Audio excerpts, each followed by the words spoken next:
him a lot, 'cause we got him on the spot. Welcome back. Welcome back. Welcome back. Welcome back. Welcome back. Welcome back. Hello listeners, this is Paula Schaffner and welcome back to On the Spot. This week I'll be looking at the 5th episode of Welcome Back, Kotter, The Election. The IMDb summary is very simple. Vinnie runs for class president, but there's not actually much more to it than that. This first aired on October 7th, 1975. Bob Lehendro directed again, but we have a couple different writers. One of them is Tiffany York, and this and a Happy Days episode that aired in November of 75 are her only IMDb credits. Eric Cohen, on the other hand, has many credits, especially for sitcoms, including Good Times, Chico and the Man, Laverne and Shirley, Private Benjamin, Golden Girls, The Nanny, and Everybody Loves Raymond. He helped create the Welcome Back Kotter characters, so he's listed for 75 episodes, but not the whole series. This was his first script for the series, and I believe that it is the second one produced, not only because it is the second episode on my bootleg DVD collection, which I had to use for most of my notes because I'm having issues with the DVDs of the official release, and also because there's just some internal things going on in this episode that makes it feel like it was the next episode filmed after the pilot. In the cold opening, the Kotters are on the couch while he's got papers in his lap and on top of his briefcase. She calls him honey and puts her arm on his shoulder. She asks how it's going. He says, great, the kids had to write compositions about their parents. And that seems weird for a high school social studies class, but I would have liked to know more about these compositions. Of course, it's just so that we can segue into a joke about his childhood. He tells her that when he was a kid, he always thought that he was adopted, but his parents never said anything. The day that he graduated from Buchanan, he said to his father, Lu Chow, was I adopted? And then in a very stereotypical Chinese accent with fractured grammar, he imitates his father saying that Gabe wasn't adopted, he was rented. Yes, one of the more racist jokes to kick off an episode. Sometimes the jokes are cute, but he is getting false sympathy for making his wife think that he was adopted just so that he can tell this stupid joke. And of course she's met his father. Scene 1 is set in the hallway, presumably before school. Arnold is wearing a Vote for Vinnie sandwich board. Juan is wearing a campaign button and campaign hat, and they're handing out flyers to student extras. One guy ignores them to get a drink of water from the fountain. So Juan threatens him that he'd better be wearing the flyer when Juan sees him in 6th period. This is definitely in the era of menacing Juan. Also, we find out that Juan is taking at least 6 classes. The bell rings. Arnold goes into the classroom, but Juan disappears over by the lockers, and that's so that he can come back in a little while. Woodman enters from upstage, and Kotter enters from downstage. Woodman stops him to say that one of the sweat hogs, and then he corrects himself to one of the remedial academics, is running for student body president. So that's carrying over from the pilot, where Kotter used the term sweat hogs, and Woodman used a more formal academic term. In the background, we can see Freddie sneaking into class like he's trying to avoid Woodman's attention. And I don't think he's been up to anything. I think it's just he doesn't want to deal with Woodman. Despite what Kotter says in the great debate about he can say the word sweat hogs and they can say it about themselves, he here says that Woodman can call them that because sweat hog is a term of affection and endearment. The first we're hearing that. Woodman says since one of Gabe's sweat hogs has decided to run, Woodman gives Kotter a copy of the campaign regulations. He wants Kotter to have the group memorize these regulations and maybe chant them every morning.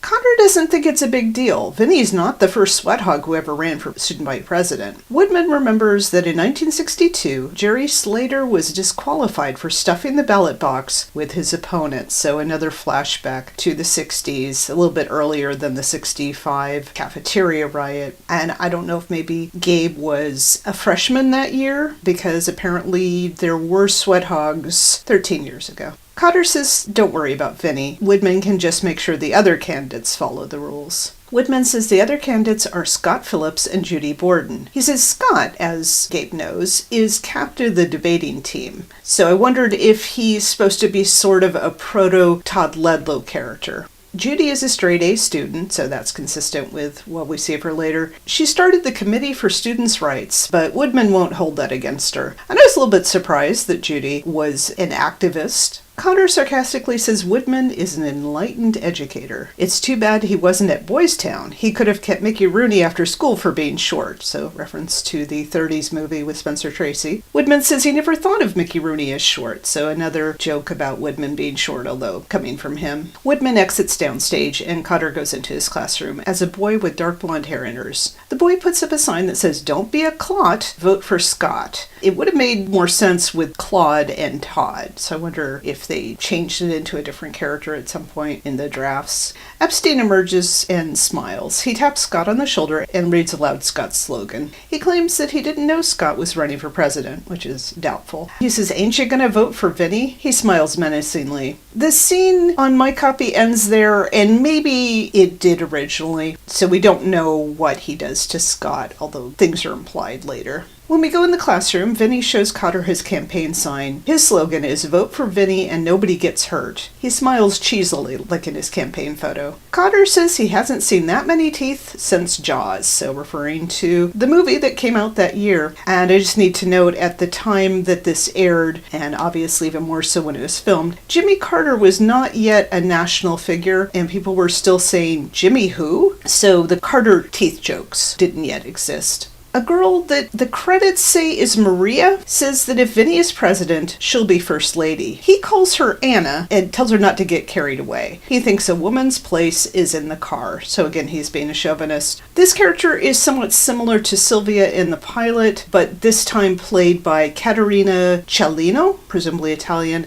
But there's no other information about her at IMDb, so I don't know her age or birthplace or any other work that she did. One comes in and says a campaign manager's work is never done. He was beating up the vote. Kotter corrects him to getting out the vote. It's implied that he was beating up Scott and perhaps other people out in the hallway. Once everyone is seated, Kotter says that the principle behind this election is to show them how the system works. What would they do if this was a real presidential campaign? Vinnie laughs and says, "Not get caught." And I think that's sort of a Watergate reference, just because Watergate had happened 3 years earlier, and it was related to the 72 presidential campaign. And there will definitely be more overt references to Watergate in future episodes. We can see 3 white male extras, and I think that's probably Don Stark in a red shirt, the same guy that was in the jersey in the pilot. There's a sunglasses guy from the pilot, who I think is Mike Agresta, and I think one of the 3 guys who'd be regulars on the usual episodes, so either Bill Adler, Scott Ben-Yashar, or Jim Kester. The short ponytailed white girl and the black girl are there too, but I don't see the tall white girl who is referred to as Dolores in one episode. Freddie says he's Vinnie's press secretary, and the 2 of them high five.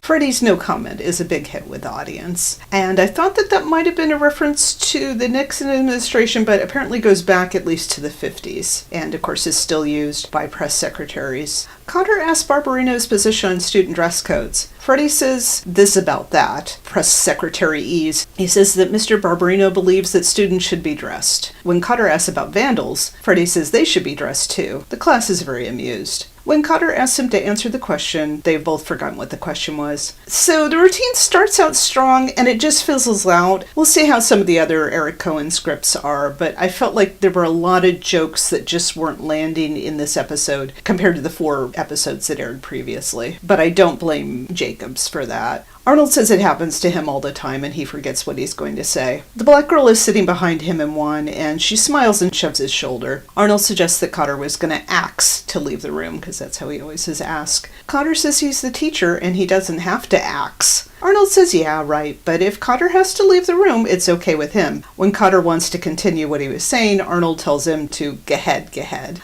Kotter says Vinnie has a press secretary and now he needs a cabinet. Arnold asks what for, since Vinnie already has a locker. Arnold, Juan, and the black girl are very amused by this. Juan wants Vinnie to appoint him Secretary of Fear, which is kind of Orwellian, but Vinnie points out that Juan is already his campaign manager and his right-hand man. Arnold runs over and wants to be Vinnie's fingers. Vinnie has him pick one, and he scrambles them behind his back, so it's more random. Arnold gives up in confusion. Vinnie says he'll give the people anything they want. Maybe he could get Kotter promoted to a better class. Kotter says Vinnie is going about this all wrong. He needs a platform. Vinnie says he's a law and order candidate. He makes the laws, and one says that he keeps the order. Kotter says this is an election, not a military takeover. He objects to the slogan and to the Secretary of Fear. This is an episode where the Sweat Hogs are still pretty violent, and Kotter is telling them that violence has no place in an election. He rhetorically asks why a Sweat Hog has never been elected before. Arnold cheerfully says it's because nobody likes them. Kotter says that nobody has shown the positive side of being a Sweat Hog, and he says that Vinnie is running against Scott Phillips and Judy Borden. Arnold scoffs at Judy because she's so fat. He slouches way down his seat, and the black girl affectionately rubs his head.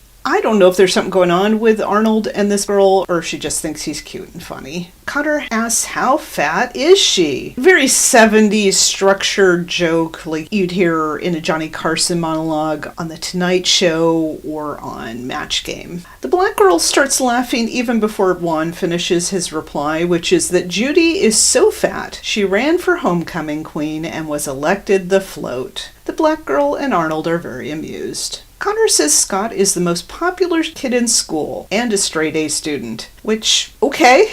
He didn't really come across as that popular, the little we saw of him, and usually a straight A student isn't the most popular, but maybe at Buchanan it works that way. Kotter says Vinnie needs to project something different. Vinnie asks, like what? Kotter says it's all image. He takes off his jacket and he glad hands Arnold, who looks hypnotized. Kotter asks Vinnie if he sees where Kotter is going. Vinnie says, yeah, off the deep end, and the class is very amused.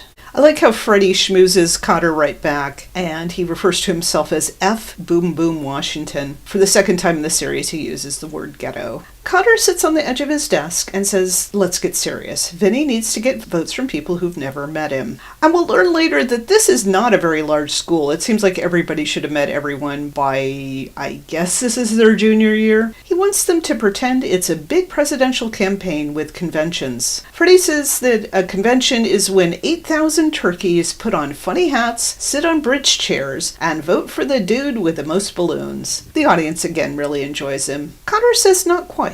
It's democracy in action. When Kotter talks about Oklahoma, there's a reference to the title song of the musical. He says that Kansas is the home of Dorothy, Toto, and the Wizard of Oz. The Wizard of Oz is not from Kansas in the book, but he is in the 1939 movie. He refers to Oregon, the eastern pronunciation I think more than the western where we say Oregon. He says that it's the first state to decriminalize marijuana, so he does a hippie stereotype, and yeah, there is some drug humor in the show. I'd wondered about that. In case you're curious, Oklahoma actually had 8 electoral votes in 72 and 76 rather than 6. Kansas had 7 rather than 5, and Oregon had 6 rather than 7, but pretty close. The class chants Vinnie's name. He borrows Kotter's coat and does a smarmier version of Kotter's imitation of him. He promises less homework, in the sense that if elected, he'll do less homework. Kotter has him sit and the class boos. Kotter says Vinnie has to have a vision for Buchanan, a great dream. Arnold says he has great dreams sometimes. And Kotter seems like he doesn't really want to know about that. Opposed to when Whodunit was filmed, this seems to have been filmed in the era where we still got the perverted version of Arnold, as we'll see in a while. Vinnie objects to Kotter saying we when he's talking about what Vinnie needs to do. Kotter says if Vinnie wants to win, he's got to do things the right way. The bell rings and the students exit. Some singing what might be the school song since it has Buchanan in it. And I'm going to guess that this was homeroom. The scene in the hall was before school started because it's a short class period and Kotter doesn't really teach anything except sort of about conventions and politics. When Vinnie is the last one there, Kotter says he wants to loan Vinnie his navy blue turtleneck with a little alligator, so kind of preppy, for his big speech. Vinnie wants nothing from Kotter. He doesn't want to turn into somebody else. He likes himself, and if he's not good enough to be president, he doesn't want to be president, which is actually a pretty good attitude to have. I mean, he can certainly be more polished, but he was willing to be sincere. He tells Kotter to run for president since he's the one with the alligator, and then he exits. Then Judy and Scott enter, and she's eating an apple, and she looks heavier than she does on The Great Debate, but that might be partly wardrobe. Scott says Kotter can tell Barbarino and Epstein he's withdrawing from the election. Judy has only one line this scene, and I think only one in the whole episode, but Helene Lembeck really sells it. And we find out that Horshack is an obscene phone caller. After Scott and Judy exit, Kotter does his convention announcement voice and says, "Running for student body president of Buchanan? Nobody." He looks disappointed, including in himself. The next scene is apparently the next morning because they're all in different outfits, and Kotter thanks Vinnie and Juan for coming in early. Juan says, "So this is the faculty lounge, huh?" This is, I think, the first time that we see Juan in the faculty lounge. Of course, Freddie was in there for Basket Case. He says that the lounge is the way he expected it to be, dull. He asks if they do show and tell for fun. Kotter says they laugh at your test papers, and I don't know if he means Juan's or all the students. The audience enjoys that, and you can see that Hedges rides the laugh. So even though he was still a pretty inexperienced TV actor, he was picking things up very quickly, as this episode shows. Juan finds a bunch of instant soup packets and says none of this stuff is real. Kotter says teachers aren't born, you just add hot water and stir. Juan explains that Vinnie ain't talking, except through Juan. This scene has Juan acting as sort of an interpreter or an ambassador. That way the three of them play off of each other, and we can actually see Juan shifting sides from Vinnie's to Kotter's to the point that he decides to run for president himself. We have Vinnie speaking Italian like his grandmother without understanding it, and Juan does a nice imitation.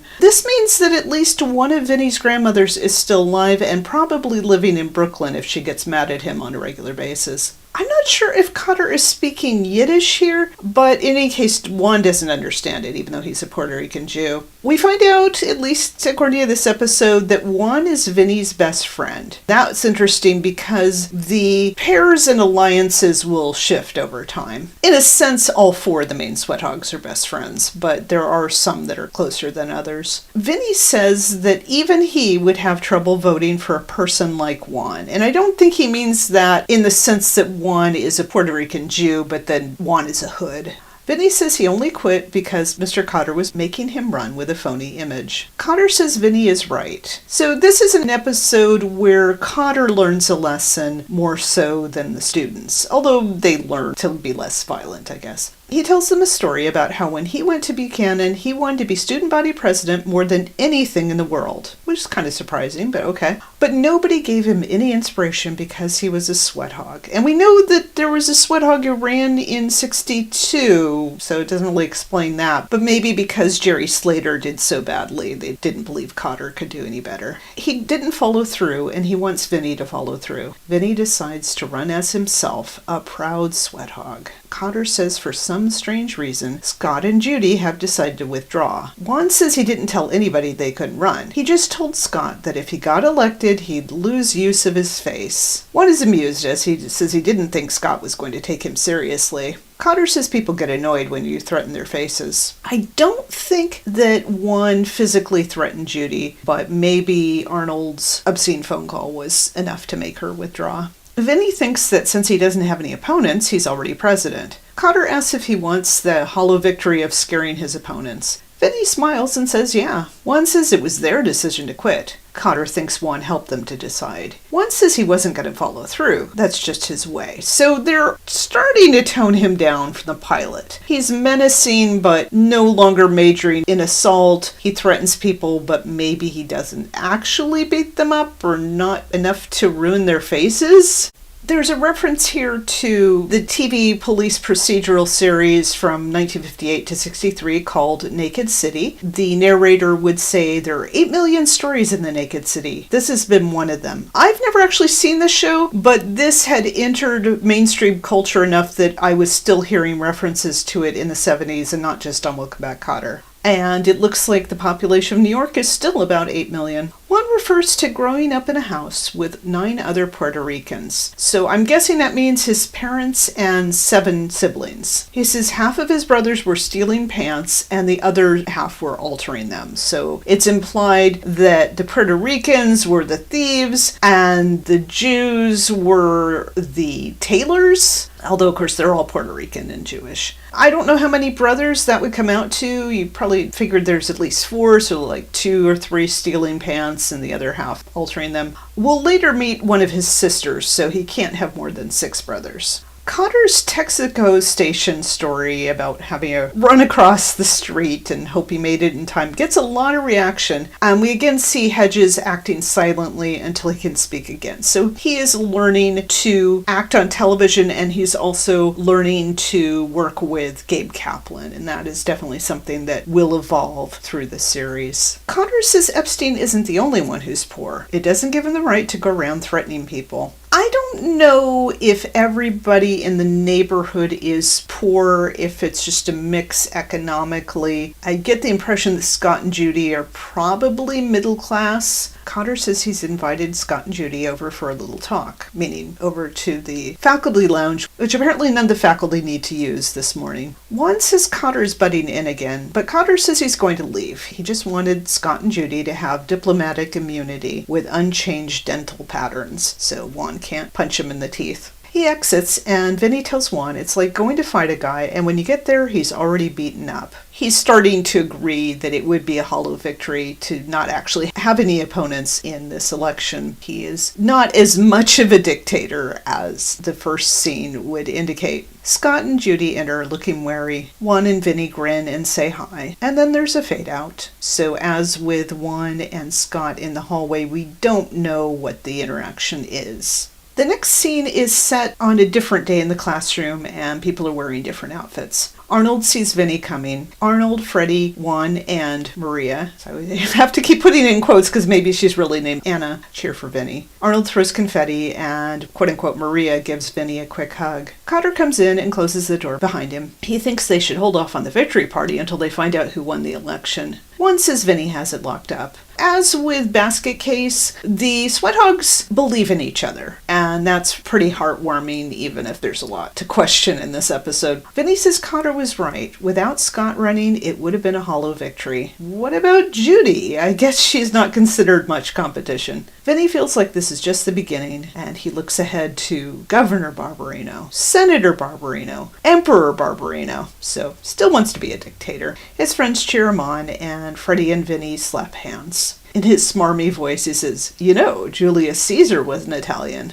Kotter tells him to get in his chariot and go back to his desk. So we know that Vinnie at least knows a little bit about ancient Roman history. Kotter says there's enough time to take attendance with a minute left. So it's a very short homeroom. He says that Barbarino is present and also Kavanaugh. Don't know who Kavanaugh was, but I, of course, made a note of that. Then Woodman comes in and Freddie says, "Uh-oh, straight time," meaning Woodman is a square. Woodman says this is the moment they've all been waiting for. Kotter says he's sorry to hear Woodman is leaving, and the audience really likes that. Woodman says he's referring to the results of the student election. Arnold starts chanting Vinnie's name. Woodman actually asks who that boy is, so somehow Woodman has never noticed Horshack in the last couple of years. This is another reason why I feel like this episode was meant to air second. Kotter tells him that this is Arnold Horshack, and Woodman says strange, summing him up in one word. Freddie gestures that Arnold needs to settle down.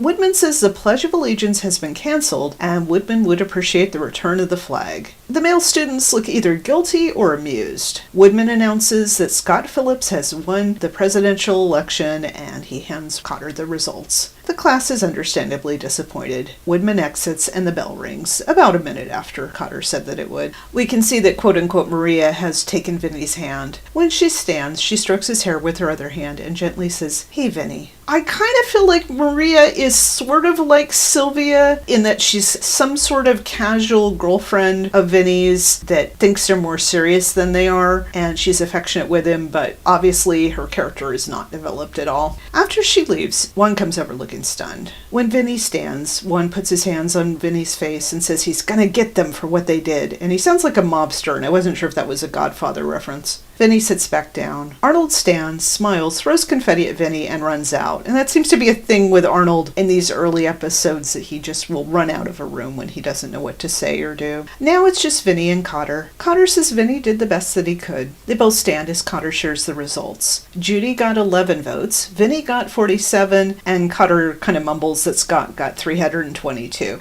So there's only 380 students in the whole school, about 100 in each grade. That makes it more surprising that Woodman has no idea who Hershek is, and Kotter thought that Vinnie had to win over people who don't know who he is. Kotter says that 30 non-sweat hogs voted for Vinnie. That would mean that there are 17 in the class. So I counted Vinnie 1, Freddie 2, Juan 3, Arnold 4, Rosalie 5, Sylvia 6, Maria 7, Ralph 8, Dolores, the tall white girl, 9, the short white girl, 10, the black girl, 11, Dawn Stark, 12, Mike Agresta, 13, maybe 2 or 3 other white guys, and I don't know who else. Vernagine? I should mention that one student is played by an actor named John Autran. This is his first of many very small roles, but he was still working as of 2024. There's a girl who's a nameless student played by Ethelyn Block, and she had other minor roles, starting with a character called Girl on Green Acres in 1967, and ending with a role in Hartes Brot, an award-winning German short in 2000. As for Scott Phillips, he was played by Jeff Martin, and his only other credit is Star Trek IV: The Voyage Home in 1986. Definitely not an episode to watch for its guest stars other than briefly Helene Lembeck, I guess.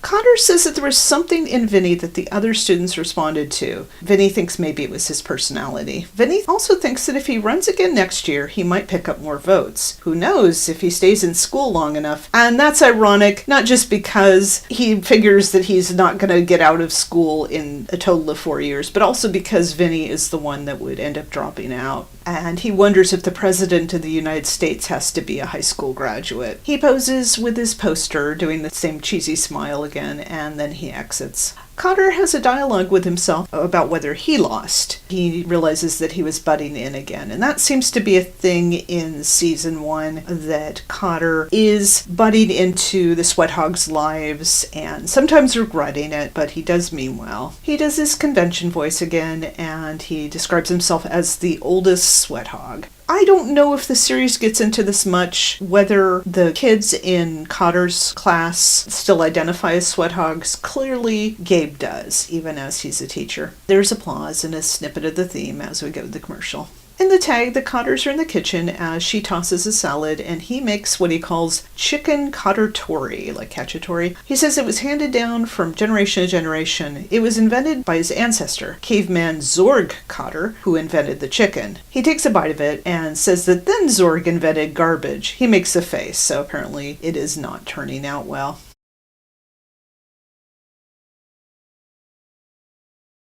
Unlike the opening joke, this is actually pretty cute with them being affectionate. And there are some nice moments in these early episodes of the Kotters being domestic together or being affectionate when he's grading homework, and it's just a nice little touch. Makes their marriage more believable. This is definitely the weakest of the first 5 episodes to air. I am grading each episode on an F- to A+ range. I would say this is slightly above average. It's a C+. Like I said, a lot of the jokes don't land. They haven't quite got the characterization right. There's not much to the plot. Even a plot this simple could have been built up more. We could have had more of Judy and Scott, had them more rivals, like in The Great Debate. It's another episode that is about one of the Sweat Hogs, but it's more centered on Gabe and how this affects him. We can see that he is trying to live vicariously through Vinnie, which has potential, but I don't feel like that really went anywhere. With each episode, I'm also choosing the head of the class, and that doesn't necessarily have to be a student.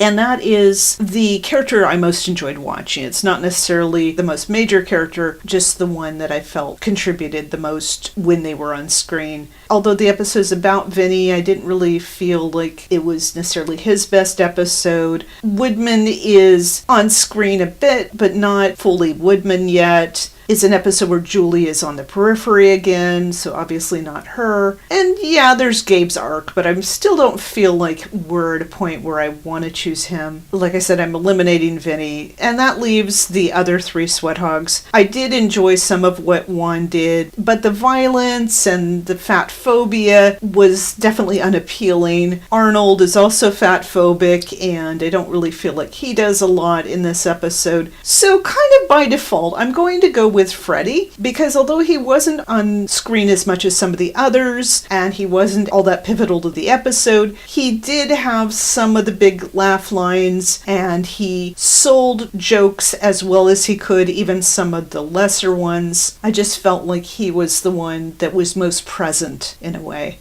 I wouldn't describe this episode necessarily as filler, but when I saw the title, I honestly couldn't remember what it was about, and I thought, oh, is this where Vinnie and Freddie compete against each other for the leadership of the Sweat Hogs? And I don't remember if that was an actual episode, but it feels like it should have been. This is not an episode that stays with me. It is certainly of interest for being sort of a transitional episode from the pilot to more of what a regular first season episode looks like. I certainly would recommend it to a completist, but there's not a lot here. Next time I'll be reviewing No More Mr. Nice Guy. Until then, vote early and vote often.